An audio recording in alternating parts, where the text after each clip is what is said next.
So next slide. So our agenda is pretty simple this week or this month. We are going to share the results from our first ever Georgia redistricting poll. We were challenged on that today, how we know it's the first ever. And none of us and none of the experts that we've been working with are aware of any previous redistricting poll. And I know Ken has Googled and Googled to see if there was ever any Georgia specific poll. So we believe that we are advertising this correctly. This is the first ever poll, and we're excited to share the results with you. Then we've got our expert panel that I'm going to introduce later on, and I'll be facilitating a discussion with them for their take on what these poll results mean and what it means for us going forward in our fight for fair maps. And then we do want to update you on our pledge campaign that we launched at our last town hall back in August, and it's been up and going, and we want to give you a little bit of an update and how you can get involved in that as well. So with that, I am going to turn it over to Ken, who's going to walk through, our chair of Fair Districts Georgia, who is going to walk through the results from this poll that we recently completed. Ken? Thank you, Janet, and welcome everybody. I'll add my welcome. I also want to thank our partners in this endeavor. So that's the ACLU of Georgia and Common Cause and League of Women Voters. Like we said, we believe this is the first ever time that Georgians have been asked what they want out of redistricting. There's been many national polls taken. Of course, many Georgians spoke up last year at the hearings when you all went and testified to the committees about what you wanted. But we think this is the first time we've ever had a statistically valid view of what Georgians want. I also want to thank the folks of you who donate to us. We decided to spend some money on this because we wanted to get the credibility of a national polling firm. So with our partners' help, we spent some money and we engaged a professional polling firm to get this done, which is one of the reasons why we're so excited about it. So for those of you who did donate, who have donated to our cause, this is your money at work, and we really do appreciate your support. So Public Policy Polling is a national firm that has done redistricting polling in other states. They use a combination of landlines and cell phones. The landlines on an automated voice response and a text methodology to cell phones. This poll was conducted over a 2-day period at the end of July. We had 524 responses from registered voters. The poll is weighted to state demographics, so it mirrors the state. And the margin of error, all the numbers that we quote you tonight, keep in mind that there's a margin of error of around 4.3%. Now, our poll consisted of 18 questions, 9 of which are redistricting content related, and the other 9 are demographic. Now, we take the demographic portion and we can then break down the results of what's called cross-tabbing in the polling world, our results. So in theory, we have 81 different ways of presenting our information, 9 questions across 9 demographics. We're going to hit the highlights tonight and just show you some of that. But if you have any questions about how it breaks down among, party, race, sex, age, education level, how you voted in the last election, we have all that data. We're just not going to share all that with you because we'd be here all night presenting slides. But we think the poll is pretty representative of Georgia and what Georgians think. Now, who did we poll, right? So just a couple of key points about that, just following these pie charts around kind of clockwise. Democrat, Republican split and some independents. That's pretty much what we see in Georgia. You look at the last presidential vote, it's split dead even between Mr. Biden and Mr. Trump, which is how Georgians voted. By type of community, one of the things we asked people was, do you live in a suburban or an urban or a rural community? We think that's really important redistricting wise, because you may have a different view of how redistricting should be handled in your community, and community was a focus of the poll. And then, of course, respondents by race. You can see our racial component has about 30% African Americans. Our demographic breakdown on race and ethnicity was a single question. We did not look into Hispanic, Asian. We simply said, are you white, African American, or other? We kept it very, very simple. And so our white percentage is probably high because other ethnicities are getting lumped into that. But in terms of the percentage of African Americans, we think this does represent the population in Georgia. And again, we asked many other demographic questions, but this gives you a feeling for who did we ask, right? Now, we started off by asking, how much do you know about redistricting? Because frankly, we just don't know what people across the state know. And so I'm going to focus at the top set of bars in this graph, the overall view. 17% said they have read or heard a lot about redistricting. Another 40% said some, 23% said just a little, and only 21% said they had heard nothing at all. And that's an interesting piece of data. We compared that to a national poll that was taken by Pew Research back in, I think it was January. And Pew Research said that across the country, compared to our 21% of people in Georgia who had not heard anything about redistricting, Pew said that across the country, 40% had not heard anything. So that's a tribute actually to the organization's work and to your folks' work at spreading the word. Like, people are somewhat aware of redistricting. We could certainly improve those metrics by having folks who know a lot have more and so on. But at the end of the day, we feel pretty good that we have a good view. Now you can see that when we break it down in this particular picture by party, Democrats are slightly more engaged than Republicans and independents. Not sure why that is. It's just the way the data fell. So you have fewer Democrats saying they knew nothing about it, 13%, compared to Republicans and independents. Nothing plus or minus about that. It's just a piece of data that helps us understand. However, I will say that we see more Republicans and independents answering some of the further questions that they're not sure of certain things. I'll show you that in a minute. So overall, we feel like this is a pretty good representation of how much people know about redistricting in Georgia. We'd obviously like to improve upon that, but came out pretty well engaged citizenry on this. Now, we then started asking, like, what do you think about the fairness of the maps, right? One of the key questions, what do you think about the maps that we got, right? And I would conclude that voters have a pretty low confidence in the fairness of the maps. Why do I say that? Well, pie chart on the left, only 24% said the maps were mostly fair. More people said they were unfair than fair, so 38% unfair. But look, 39% said they really don't know. That's really interesting result, right? Which means that you can't say the majority say they're unfair. You can't say a majority say they're fair. You can say that it's kind of a low confidence bet because only 24% could say, yes, they're mostly fair. We obviously would like to improve on that not sure number by further education on folks. As you all know, Fair Districts does not think these maps were generally fair based on the scoring that we did and all the testimony that we gave. But still, it's an interesting result. Now, if you look at how that breaks down by party, maybe not too surprising. Democrats had more unfair votes for maps than Republicans and independents. But again, on the Republicans and independents, you have 49 and 43% saying, well, we're not sure whether the maps are fair. Very interesting number. But I would say that generally, the minority folks, I should say the party that was on the out, if you will, the Democrats who were struggling to get fair maps, had lower view of fairness than Republicans did, and I think that's kind of a natural sort of the way things are in Georgia right now compared to how things work. So we asked this question about just confidence in the fairness of the maps. We thought that was a good way to understand how concerned are people that we should make some changes. The other question that we asked then was about how you satisfied in general with the process, right? We know that we heard a lot of folks talk in the hearings last summer about what they wanted out of the process. We'll refer to more of those things in a moment. But again, what you see is kind of a split. About 35% said they were very or somewhat satisfied.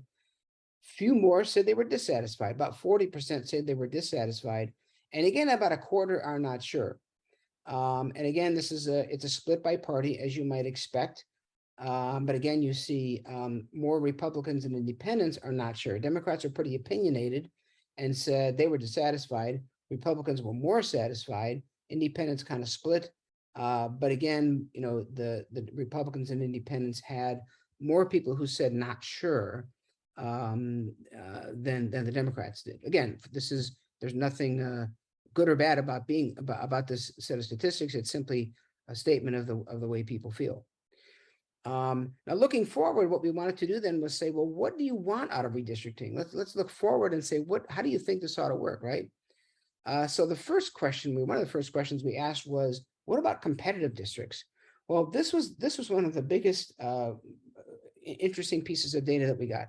Overwhelmingly, voters want competitive districts. The graph on the left shows you that across all political parties, 75% or more said that we should have competitive districts. And that's very, very strong evidence of what folks want across all parties. Unfortunately, we really don't have competitive districts in Georgia. The graph on the right is just one sample point. It says, look at the General Assembly, the election for State House and State Senate in the 2020 election. 52% of the races weren't even contested. That's the blue slice of the pie. Another 38% of the races were contested, but they weren't competitive, meaning they were won by more than 55% of the vote. Literally only 10% of our districts in the State House and State Senate were actually competitive at, within a 5-point margin of a win, like, plus or minus 5 points, right? So again, folks want competitive districts, but we don't have them. We also, when we looked at the maps that were produced in November, said generally the maps were drawn to be less competitive this time around, more safe seats for both parties, not a good result for democracy. And it clearly from this poll is not what Georgians want. Georgians really want competitive seats. That makes sense in terms of a fair process. Second question is, what about racial diversity? All right, maps should reflect this tremendously diverse population that we have in Georgia now as a result of our census. We all saw that the Georgia population grew over 10% in the census, and all the growth literally was among people of color in Georgia, right? So how important was it that the maps reflect this racial diversity? Well, overall, on the left-hand side, 65% said that's important. And that makes sense to us because maps should give all voters a chance to be elected representative of their choice, including people of color. And of course, that's what the Voting Rights Act protects in Georgia and across the country as it stands right now, right? So 65% said very important.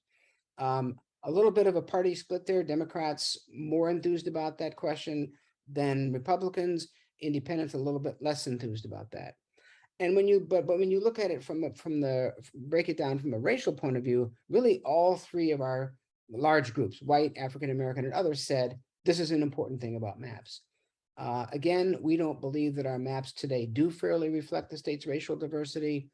That's why there are federal lawsuits pending right now against these maps. We'd like to see them fixed. Our partner here, the ACLU, in fact, is driving one of those lawsuits in the federal court system right now. So again, racial diversity, most people voting that this is an important thing to have.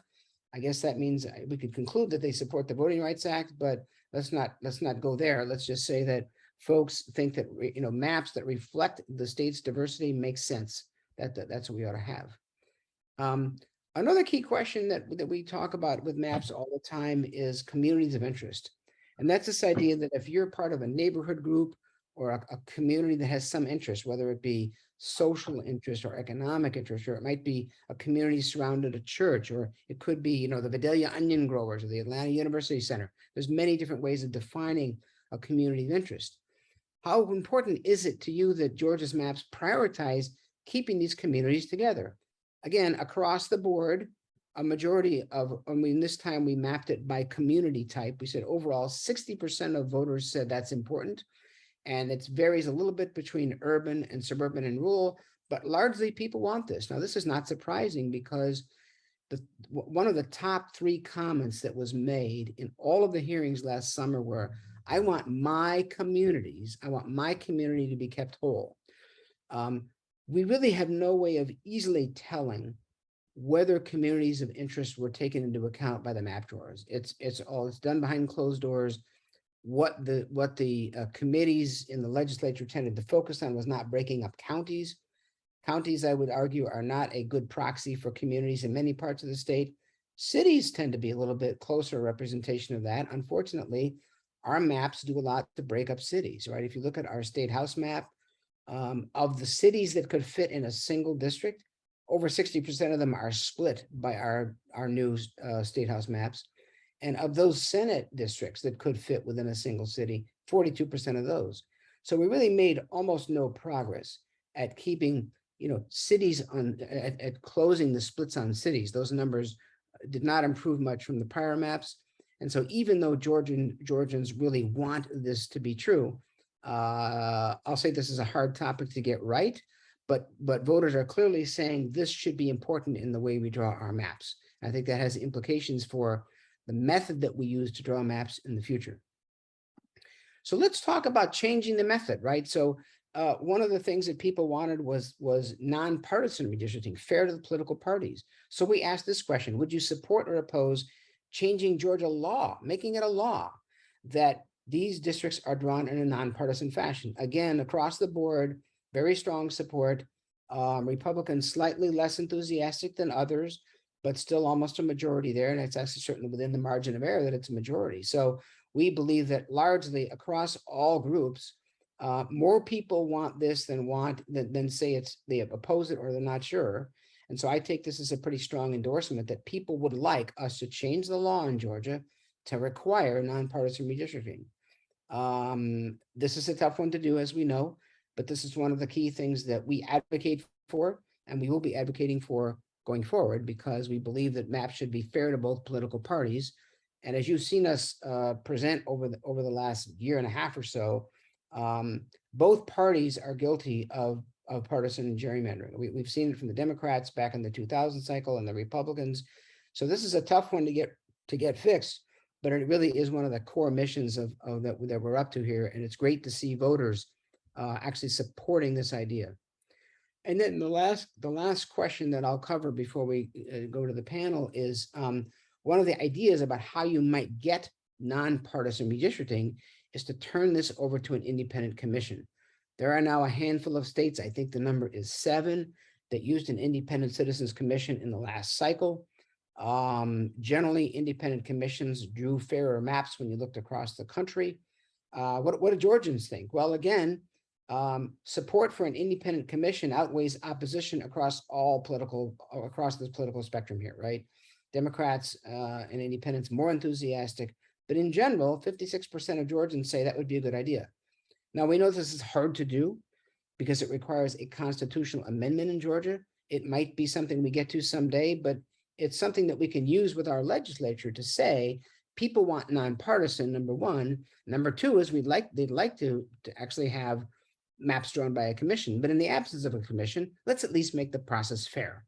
And we think that a lot of what we're going to be able to use this poll data about is going to the elected. Well, we're going to go to candidates now during the election and say, here's what voters want. You should know this. But secondly, once we get into legislative session next year, we want to go in and take this poll data and say, here's what voters want. Will you work with us, please, to reform this process? I'm going to stop there. I think we've tried to hit the highlights. I know we went through that a little bit quickly. We're happy to bring these slides up again, but I'll let Janet now introduce our panel of experts, and we'll discuss this further. Great, thanks, Ken. I need to unmute myself. So we are really thrilled. If you can go back a slide, thank you. We're really thrilled because all the folks that we asked on our first round of who we wanted to have on this panel all said yes. And these are partners that worked with us on getting this poll completed, and now in terms of getting the information out and having this discussion today about what the results are. So ladies first, I'm going to introduce Anna Dennis is the Executive Director of Common Cause of Georgia. And she's got a very interesting career. She spent time in DC as the Senior National Coordinator for the Lawyers Committee of Civil Rights, which is one of the leading legal organizations that fights the fight here on voting rights and gerrymandering, et cetera. And she got her bachelor's in political science from Hollins University. So welcome to Anna. Secondly, Susanna Scott is with us, and she is taking time out from a vacation to join us today. And she's the president of the League of Women Voters here in Georgia. And she leads that organization. She also, in her day job, is the associate corporate counsel for the Association of County Commissioners of Georgia. And she got her BA from Mount Holyoke. I know I'm mispronouncing that college, and her JD from Georgia State. And lastly, Vasu, our friend Vasu from the ACLU, is now the Senior Policy Counsel and Director of Voting Access Project for the ACLU of Georgia.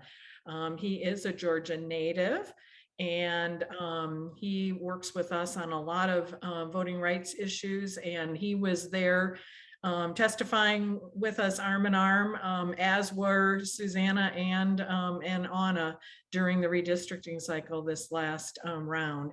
Vasu has a BS in electrical engineering from Georgia Tech and a JD from the University of Georgia School of Law.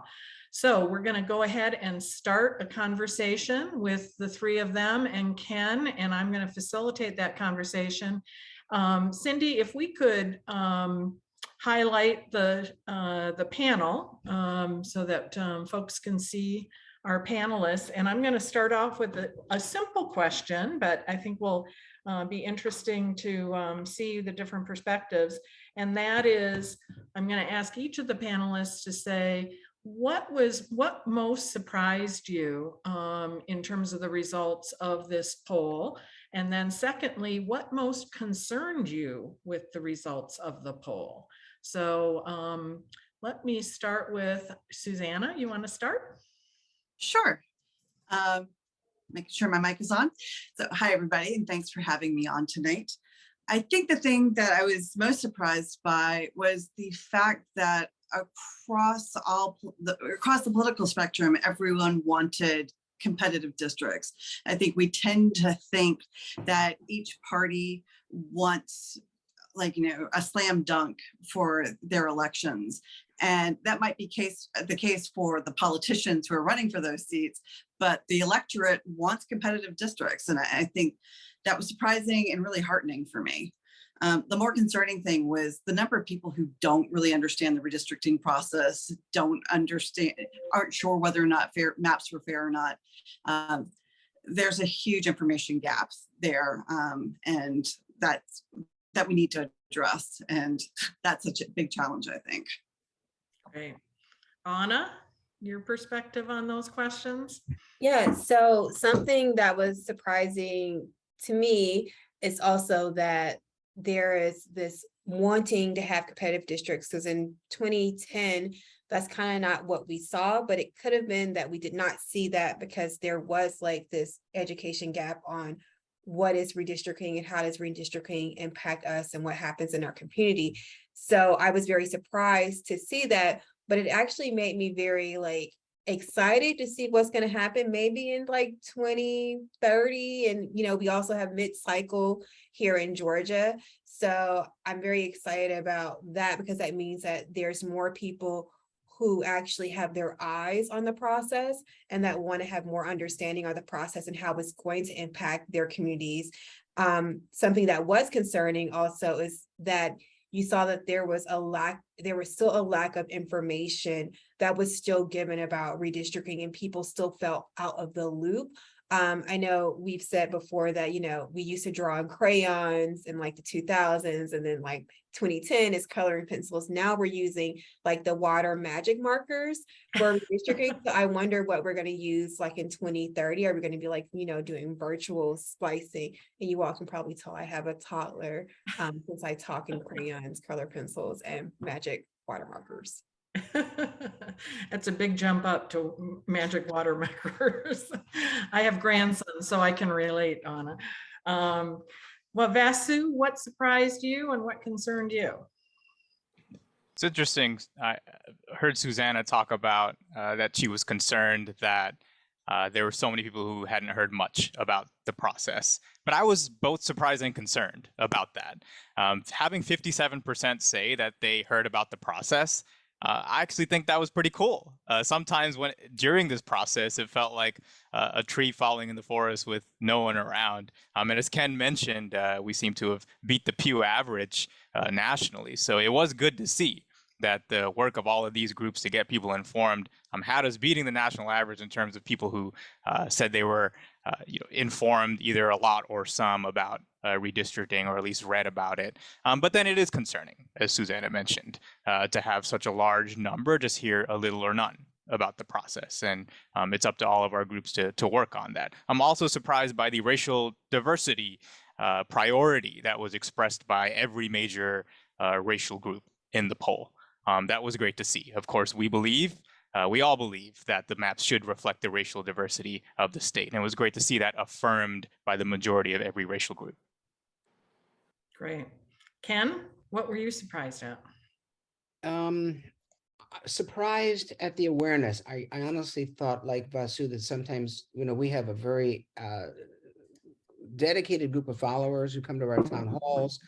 We saw a lot of people at the hearings last summer, but how do you know what the majority of Georgians are thinking about this, right? One of the questions that we did ask that we didn't present tonight was, how do you find out about redistricting? And the answer is local media. So local media was one of the key things. And so, the fact that many news outlets locally, whether it was TV or newspapers, covered it, we seem to be getting some traction there. So that was a pleasant surprise. But at the same time, the flip side of that is, why are there still concerning so many folks who are not sure whether the outcome was fair or not? And maybe it's because redistricting is just kind of a wonky subject sometimes, And so, I think that we have work to do at helping folks understand, how does this affect your life? I mean, last couple of town halls, we've talked about, the kind of legislation that we get when we have gerrymandered districts, the healthcare, access to healthcare in Georgia, which is affected by some of the laws that get passed. I think that we have to keep connecting those dots. And I think we just have to continue the education process so that fewer people, I'd like people to be certain of their answer. And if they think it's fair, great. And if they don't, then let's advocate, right? So that to me is the biggest concern. The takeaway is the lack of certainty about, was it fair or not? And that's a challenge in all of us to try to raise the awareness to the point where people can say, I know exactly what went wrong and what I want fixed. That's how we're going to get fixed. That's how we'll get changes. Mm-hmm. Okay, well, let's keep on the kind of that theme. And Kent mentioned this as he was reviewing the results, but we definitely did see some differences between the parties. And in particular, one thing that I noted was that Republican voters overall indicated a much higher degree of little to no knowledge about the redistricting process. And then on the flip side, they also indicated being really unsure about whether the maps were fair, whether they were satisfied with the process, and whether they would support nonpartisan reforms.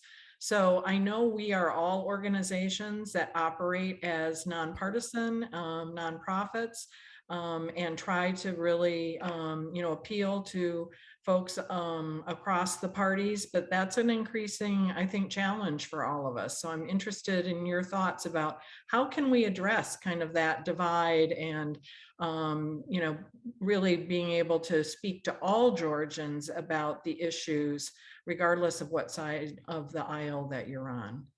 Who wants to take that? Vasu, you want to start?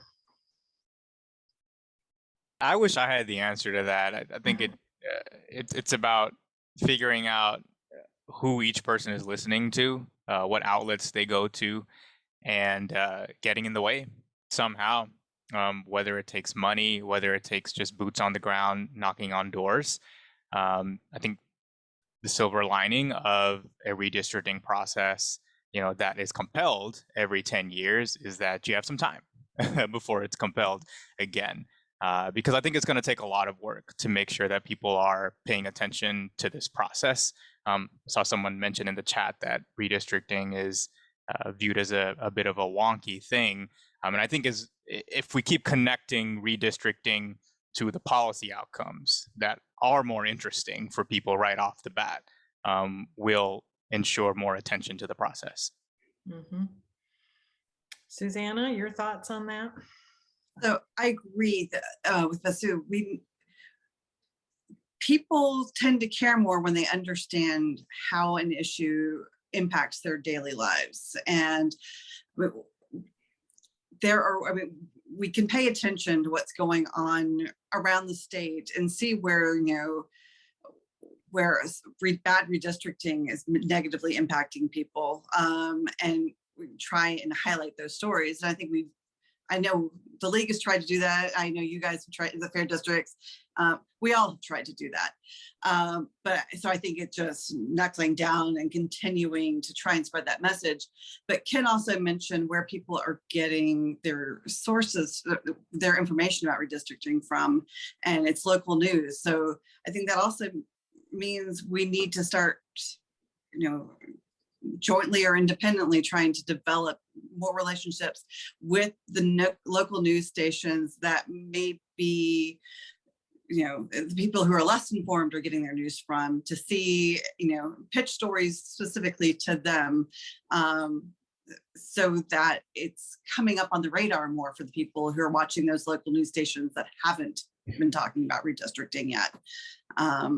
So that's going to take more relationship building, which we've all been committed to doing, but it's now that we have this precise information about, where people are getting their information and where those gaps are, we can sort of tailor how we're going to move forward. And I think building those relationships with news media could probably be a really good step forward. Great. Anna, your perspective on this question? Yeah, I think that we have to work on the continuation of building narratives that touches people's kitchen table, so their everyday issue, and also connecting the dots that, yes, we have a congressional redistricting cycle that happens every 10 years, and sometimes it just feels like this one-off thing that happens, but we have mid-cycle that happens, which impacts their local districts, their local school boards, their local county commission, city charters, judicial districts, and really connecting to the dots of what does that actually mean to someone's everyday life, and what tools of empowerment does a local community have to have say-so of that process, even down to the education of that process. And then I think also finding the folks who are influencers, because sometimes folks are looking at the local news. Like, I know my dad loves watching Channel 5, Channel 2, the Georgia game, and he gives me updates on everything he's hearing. But also my dad is a truck driver, so he listens to a disc jockey named Mike, who does like a lot of like reporting with like Teamsters and other folks. And it's reaching out to those folks that you may not think are influencers or in people's world, but they're listening to those folks as communicators and giving them the information about redistricting. And sometimes it's not calling it redistricting, because an everyday person may not say the word redistricting, but they may say, I think my precinct looks different, or now my zoning is a little bit off. They may know what that means. So maybe changing up the jargon and doing some more education to kind of meet people where they are, not assume that people are going to meet us where we are. So I think those are some steps that I know all of these organizations we've been working toward, and we're definitely going to continue to work toward 2030 and before 2030 to really bring people to speed and understand what they're understanding, and making redistricting not such this youthful thing out there in the ether. And so you just know I'm running back and forth because my daughter is in the bath. So you see me like pop in and out. We understand. Okay. Ken, what are your thoughts on this? Well, I'm going to echo what all the others said about making it a real life issue. But I'm going to add one more comment, which is that I think that we tend to be a bit Metro Atlanta focused in our organizations.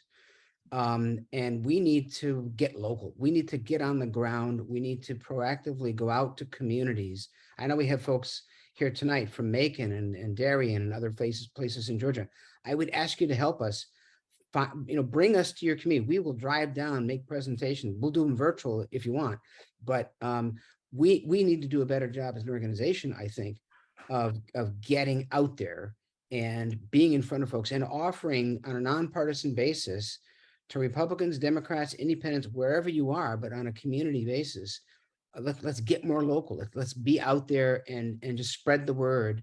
We have all the data and expertise that we need. What we need is more listeners, right? And more people we can engage and explain to them why this is important. So take that message and let's let's break out of our little bubble here and get out there. That's, I think, a strategy for us going forward. So if you're on the meeting tonight, you're listening to a replay and you're not in Metro Atlanta, invite us. We'll come. Trust me. We'll come. We'll bring free food, even whatever we have to do. Right. I think that's a key thing we have to do, right. Okay, good.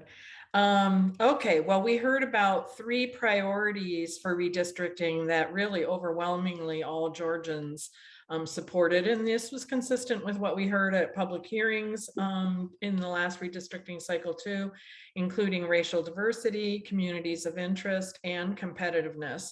So those are really all important to Georgians. How can we make those more real other than waiting till 2030 and having the same conversation? How can we make those address that in terms of those priorities in the meantime? Vasu? Starting off with me with all the hard questions. I know. Well, look, those are different prongs. So I'll start with communities of, Sure. of interest. There are some interesting communities of interest out there. One of the ones that we focused on was college campuses during the redistricting cycle. Telling the story, for example, of how a Georgia Tech is split between 2 Senate and 2 House districts in Atlanta, and what that means for the people representing Georgia Tech, and how weird it is. Telling these stories in an interesting way. I think that we have some time to tell those stories, and if we focus on the human beings involved and how much harder it is for a block that shares the same interest to express that interest when they're split among different districts, I think that's going to be really important. As for the other things, you mentioned competitiveness, and you also mentioned, I forgot the third thing. Racial diversity. That's right. Racial diversity. I think we have advanced in the ways that we visualize numbers in society. And at its core, if the map is not reflecting racial diversity, you're going to have a block, let's say, of communities of color voting one way, or a block of Black voters voting one way. And then you're going to have the people who actually sit in the elected office not reflecting that vote.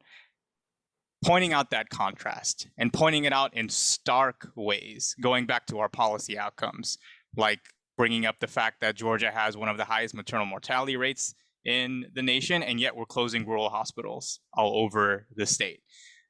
I am sure these areas don't want that to happen, but sometimes the folks who end up representing those areas are enabling that to happen. So as long as we tie it to real people and policy outcomes, like we've said a couple times here, I think we'll be able to get there. Anna? So I think when Vasu was saying, we do have a lot of community of interest in Georgia. And that just means that Georgia is not a monolith, as folks have probably thought of Georgia before. Our 2020 presidential election showed that, and our redistricting cycle showed that as well, when we had so many different types of communities that came out to speak about what is competitiveness, what is compact districts, what is cracking and splitting of districts and communities. So I think that going toward 2030, we do need to have a system in place where we can have a redistricting process that's going to take into account what's a racial composition of an area, take into account the transient nature of an area, or the movement of bodies and peoples and voting blocks in an area. Also take into account what are some of the policy things that, Vasu was saying, that we need to connect to the power of lines and the power of people. And I firmly think that we will get to those 3 prongs if we have independent redistricting commissions, advisory boards, councils, and we have many states who are trying this concept of looking at lines and power in a different way. And I think in Georgia, if we could do the same thing here, which I do know that's what the constitutional referendum. So we have our work cut out for us, but there's different ways we can get there before that constitutional change So I think that once we have something like that in place, that's going to give more voice where those three prongs would be taken into account, and people will feel like power lines is reflective of the democracy that they want to see and that their community needs to have to make sure they can have connected resources like broadband accessibility. Like y'all know, I am going back and forth to the tub, to here, to the potty. It's been very interesting tonight what my daughter has shown me. But, as Vassie was saying, that we do have the highest, mortality rate of African-American women in this country. And so I think about that being someone who is still in my birthing years. What does that look like? Especially if you're somewhere and you are nowhere near a trauma center, or you can't receive the care that you need, or someone who was like me, I was super premature. So I just think about, like, what if I was 2 hours away and I was not able to get the care that I needed as an infant to bring me up to kind of speed. So we need to be able to connect those things. I think that the way we would be able to do that in Georgia is through independent redistricting commissions, because our power structure here when it comes to lines and resource has been so polarized by parties that sometimes it's not taking into account of every voice in Georgia. So we need to envision something differently, and we need to be very creative. And I think this is a time now where we do have that opportunity to be able to do that before 2030. Susanna, anything to add? Yeah, one thing I would say is, everybody on this call is in a community of interest, at least one, if not multiple. And I think we all need to start utilizing our own political power in a way. And, I think all four of our organizations have like a Capitol Day or legislative day down at the Capitol when the legislature is in session, and we teach our members how to go and lobby their legislators. And if you're listening to this and you're not a member of any of our organizations, like, join or follow us so that you know when we're having these events, so that if you have a community of interest that's been harmed and this past redistricting cycle or whatever, come join us for our legislative day and take that opportunity to learn how to talk to your local legislators about why this is important. Maybe petition them to sign the pledge that Fair Districts is spearheading, to ask our legislators to support fair districts. But then the second part to that is, after you let your legislators know, whether it's in person, down at the Capitol, or if it's letters or phone calls, hold them accountable. If they're not willing to sign a pledge, or if there is mid-cycle redistricting and they don't advocate for a fair process during that redistricting cycle, they need to know that that's not acceptable. And the way you as a voter lets legislators know that they are not behaving in a way that is acceptable to you is to vote for their opponent. And I take the point to remind people that Democrats and Republicans both gerrymander and have bad redistricting processes. So, if you got a Democrat who is trying to keep their seat safe in a mid-cycle redistricting, that's not cool. Just as it's not cool for the Republican Party as a whole, who is currently, got most of the power in the legislature to do it in a widespread way. Both parties are complicit, and we have to hold them accountable. And if they're not voting in our best interests, they need to know that, and they need to be replaced with people who will vote in our best interests. And Ken. So I'll say that, I'm going to separate communities of interest from the other prongs, because you can easily measure whether a map is fair to parties. I say easily. We know how to do the math. Princeton, the other people, this is easily measured.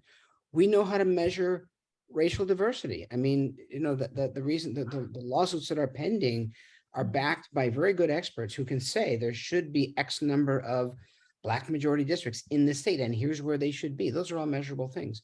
So to get those things changed, I think we have to just get to the point where we can get a law. I think the commission is a longer term goal, and I think we should keep that goal. But in the short term, we should have a law that says no matter who draws the maps, they ought to conform with these simple objective measurements. And that's one of the things that our mission is to bring in these objective measurements, which we did last cycle, right? So that can be true for competitive districts. We know how to measure those. We know how to measure if there's sufficient racial representation. We know how to measure partisan fairness, right? So let's at some point, Georgia's a swing state. At some point, the chamber is one of those two chambers may flip, or they're going to be very narrow gap between the two parties. And when you get to that point, suddenly they want to have a conversation about fair because they don't know who's going to control the crayons next time, right? That's what's going to happen. So that's a good point in time. Now, on communities of interest, I think that it needs to be a more rigorous process. I think that communities need to self-identify. We need to have a list of all 10,000 communities across Georgia and use those as building blocks when you make a map. So that when the legislators, whoever's going to draw these maps next time, you have a clear understanding of where are all the communities, who are they, and what makes them a community, right? Fair Count did 400 and some communities of interest last cycle. I dare say they were not taken into account. Pretty much. I mean, it's kind of a mushy topic, and I'd say that there's a gap between the legislature saying, yeah, we think about communities of interest, and a rigorous way to take them into account. So there's some work to be done. Again, we've got like maybe 8 years to get this done, so that's okay. But I think there needs to be some more rigor as to how communities of interest represent themselves so that people have that voice around their community, and there's a way to make it stick. I think that right now there's a gap on that subject. Okay, great. I know we're running kind of short on time. I want to get to some of your questions, and I've been looking in the chat. We have a number of comments in the chat. I'm going to look and see if there's some that I can kind of phrase as a question. One from Karen and Bruce Menke is, will any of these four groups, the four of us, be supporting any specific bills or bills on the subject in the next session of the state legislature? So that was in line with one of the questions I had too, is what are the implications of this for this next legislative session? We are going to be starting all new with all new legislation. We had some bills in the last session that unfortunately didn't get hearings, but where do you see us going in this next legislative session? Susanna, you want to start? So because we don't know yet who is going to be representing the entire state next year, we don't have any real insight yet into what bills are going to be dropped. But the league is definitely going to support legislation that would, put in place a process that would create more fairness and transparency in the redistricting process. We've seen several bills like that in the past. I think ACLU and Fair Districts worked with some legislators to draft that type of legislation.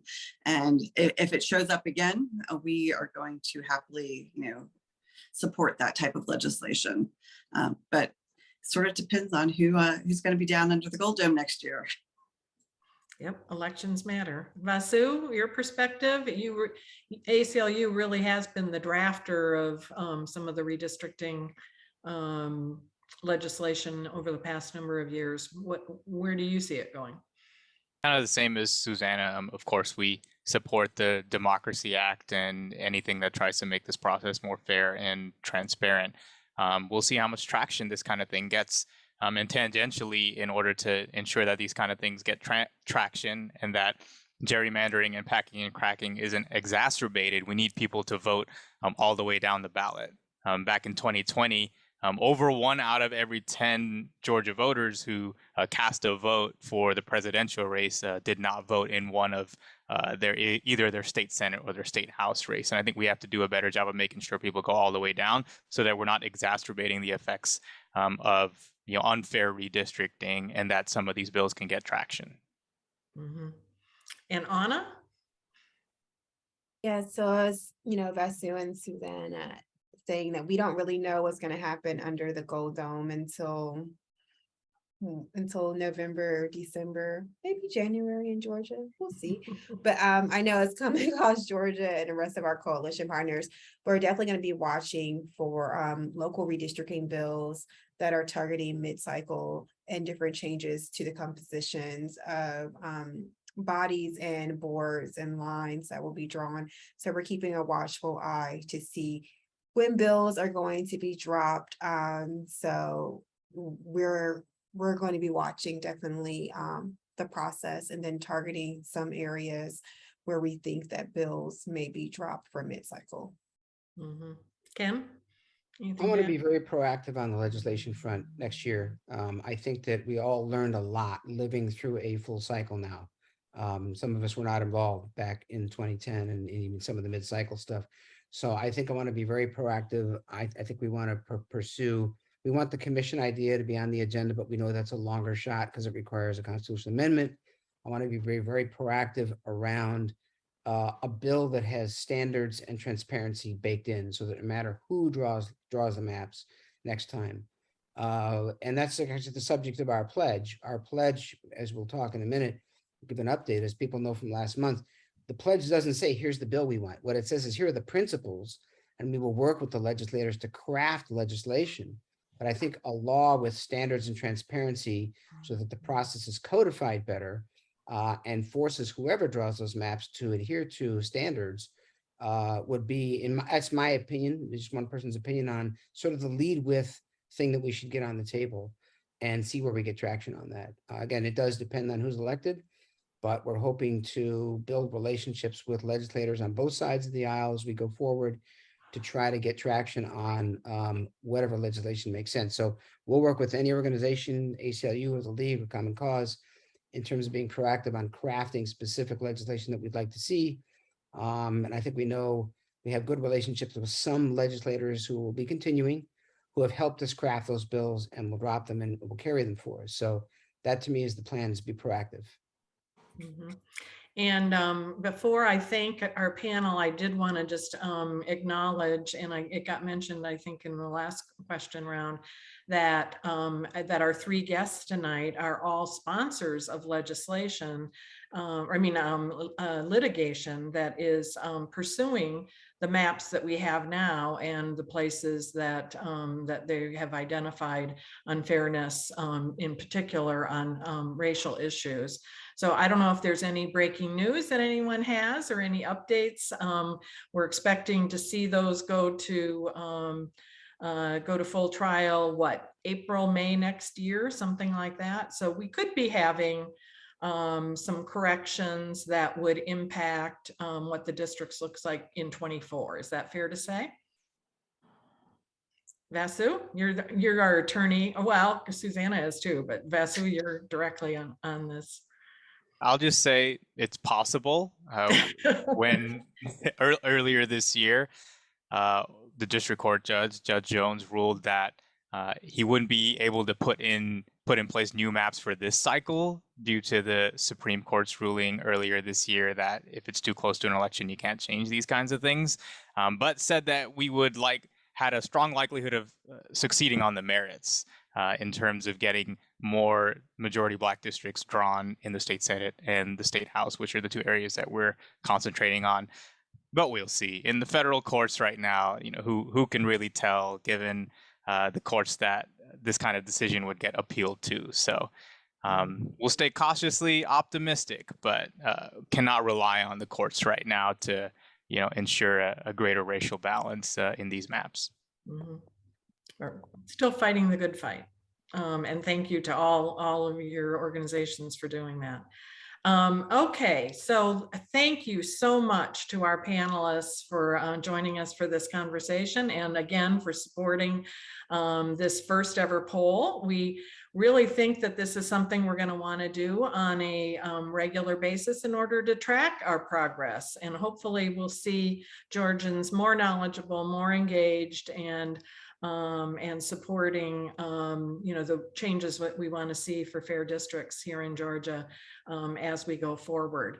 And speaking of that, I want to, Ken, if you can pull up, we wanted to do a little update in terms of our pledge project. So we launched this at our last town hall meeting in August, and as Ken said, What we're asking folks to pledge, you can see there on the left, is a generic kind of statement around fair redistricting and redistricting reform across Georgia. That includes both state level and local level. And I know Anna in particular focuses a lot on our local issues, which we have found are more and more concerning here in Georgia. But it includes the bullets below then in terms of ending mid-cycle redistricting, prison gerrymandering, having it be transparent, and it's good to see that our poll results definitely support that these are the things that Georgians want to see. So we have been out talking to candidates. We have, I think it's 362, something like that, candidates that we have been approaching about taking this pledge. So far, we have 50 candidates that have signed. The pictures on that previous slide are some of those, and we've been posting them regularly on our social media so that you can see who is taking the pledge. And we are encouraging you, as Susanna said earlier, to consider this when you're voting in November, who is willing to support fair districts. And we're also looking for all of you to be a part of this effort. You're going to community events with candidates being there. You're going to community or candidate forums, candidate debates, etc. So when you have a chance to interact with a candidate, ask them if they have taken the pledge, if they have not, if they're willing to take the pledge, and help us continue to grow this support that we are chronicling here for fair districts, that we will definitely come back and leverage then as we go into the legislative session. We do have Nancy Netherly is our coordinator for volunteers that want to work on this directly. If you are interested in working with her and calling particularly candidates that are in your community, contact her at pledge@fairdistrictsga.com.